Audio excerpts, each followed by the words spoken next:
picked apart by his dementia, was, in this moment of kindness, beyond language, consciousness, and fear, lost and contained in the multiplicity of things, and at home in the vast wonder of life. Or that is what I tell myself now, 3 years later, trying to make sense of an illness that has the power to dismantle the self, that comes like a robber in the night to sneak into a house built up over a lifetime, to wreck and plunder and despoil it, sniggering behind the broken doors. The following February, my father went into hospital with leg ulcers that were slow to heal.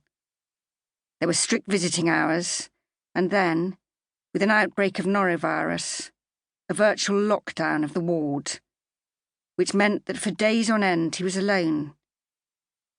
Nobody to hold his hand, speak his name, tell him he was loved.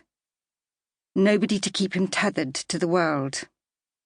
His leg ulcers were healed, but away from the home he loved, stripped of familiar routines and surrounded by strangers and machines, he swiftly lost his bearings and his fragile hold upon his self. There is a great chasm between care, and my father fell into it. When he at last came home, he was a ghost of himself, skeletal, immobile, inarticulate, and lost. No more saunas for him, no more forests and lakes and flowers in his hair. He wasn't in the twilight of the illness now, but in its gathering dark. After several months of radically slowed down dying, as autumn turned to winter, and with a hard, cold wind blowing, he left us at last. But against the memories of his terrible last months, the small room downstairs where he lay in a hospital bed waiting for nothing, while the birds he loved came to the bird table outside his window, the routine of washing, feeding, lifting, the nurses and doctors and carers, and the whole bureaucracy of illness and death, the sense of a mind dying and a body crumbling, and not a damn thing to be done about it. Against this stifling, drawn-out ending, I set the memory of my father in a Swedish lake, in peace, in soft dusk, and that mysterious fusion of the self with the world.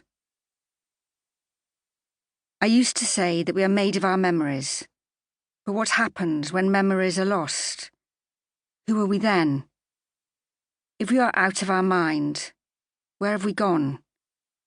If we have lost the plot, what happens to the story we are in?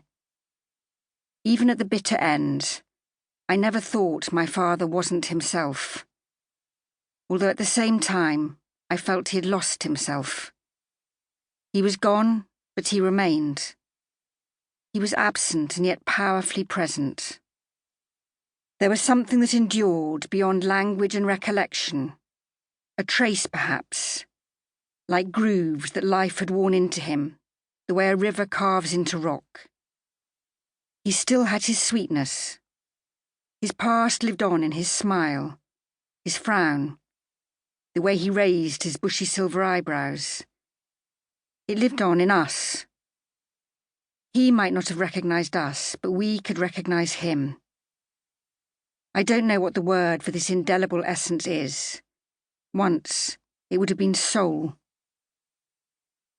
Civilization, control and safety form a crust over deep waters. In all of us, often pushed into the corner of our minds, is the uneasy awareness of how frail our hold over ourselves is, how precarious a grip we have on our own minds and bodies.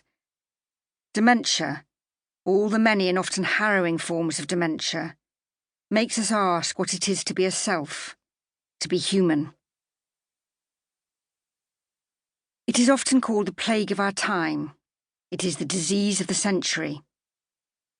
In 2015, an estimated 850,000 people in the UK were living with a form of dementia.